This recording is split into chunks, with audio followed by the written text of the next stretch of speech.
Court में मैं याचिका करता था। हमने कहा अयोध्या एक बौद्ध स्थल है, तो हमको भैया अगर रामचंद्र की मूर्ति बना रहे हो तो 1-2 एकड़ जमीन हमें भी तो दे दो अपनी आस्था के लिए। सुप्रीम कोर्ट ने नहीं सुना। खुदाई से जितनी चीजें मिली सब बुद्ध के अवशेष मिले। सुप्रीम कोर्ट ने अपनी समरी ऑफ रिजल्ट में लिखा है, क्या लिखा जानते हैं? कि भगवान श्री रामचंद्र आस्था का विषय है। इस देश में सब हिंदू हैं और हिंदुओं की संख्या ज्यादा है, इसलिए हिंदुओं के भगवान श्री रामचंद्र की प्रतिमा लगाई जाएगी।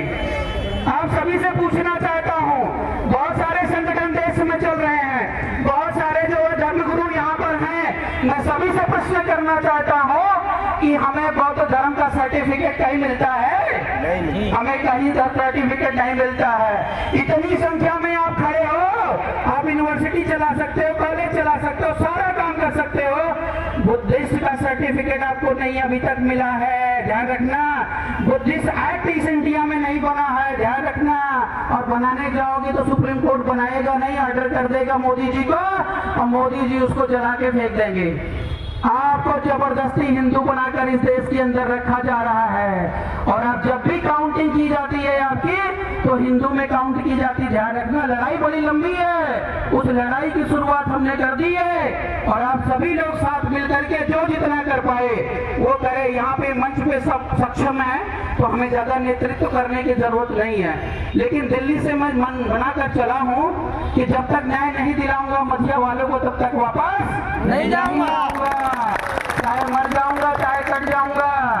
और मैं देख रहा हूँ 5 दिनों से यहाँ पे दिन में तो लोग आते हैं, शाम को घर चले जाते हैं, ऐसे न्याय नहीं मिलता है। सत्तू उठाओ, किसान उठाओ, जिसके पास पैसा है यहाँ पर क्या करोगे? भंडारा करवाओ, यहीं रहो यहीं खाओ। अभी देखिए 5 दिन के अंदर प्रशासन सब सारा काम कर देगा, कहीं कोर्ट कचहरी जाने की जरूरत नहीं है। किसानों का आंदोलन हमने 1 साल तक देखा था, उस आंदोलन में मैं प्रत्यक्ष नहीं अप्रत्यक्ष रूप से गया था, पेट भर गया खा खा करके, इतना लोगों ने खिलाया, पूरी व्यवस्था। यहाँ देख रहे हैं कोई खाने पीने की व्यवस्था नहीं है। क्या बदायूं में पैसे वालों की कमी है क्या? उन लोगों ने सोचा नहीं कि अगर हमारे भाई बंधु वहां पर आ रहे हैं तो चलो आज का भंडारा हम करवा देते हैं। आखिर ये सामाजिक एकता कब और कैसे दिखाई देगी? खाली पेट भजन होता है क्या? पूछना चाहता हूँ, इस आंदोलन को लंबा चलाइए। मेरा निवेदन है कि ये आंदोलन उठना नहीं चाहिए जब तक हमारी 3 मांगे में रूप से पूर्ण ना हो जाए। मांग नंबर 1 है कि बनते संघ को वहां पे बिठाया जाए। दूसरी मांग ये है कि सम्राट अशोक पर्यटन स्थल को दोबारा लिखवाया जाए। और तीसरा ये है, वो तो आप बेहतर बताएंगे, मैं अपने तरीके से बता रहा हूँ। और तीसरा ये है कि जिस एसआई ने बनते लोगों के खिलाफ कार्रवाई की है उसे सस्पेंड किया जाए, तलब किया जाए।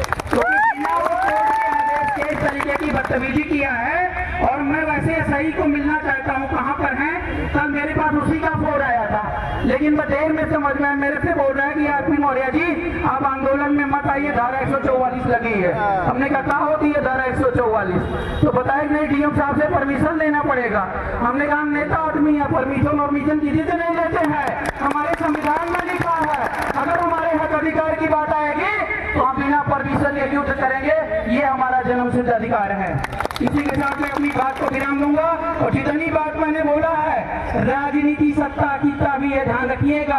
आप अगला इलेक्शन में वोट किसे दोगे अपनी खोपड़ी में 20 बार डिसाइड कर लेना, ये आपका निर्णय है, तब आपको न्याय हक अधिकार मिलेगा। और आरपी मौर्य दिन रात समर्पित है, कभी आप कोई कमी नहीं पाएंगे, जहां बुलाएंगे हाजिर हो। बहुत बहुत धन्यवाद।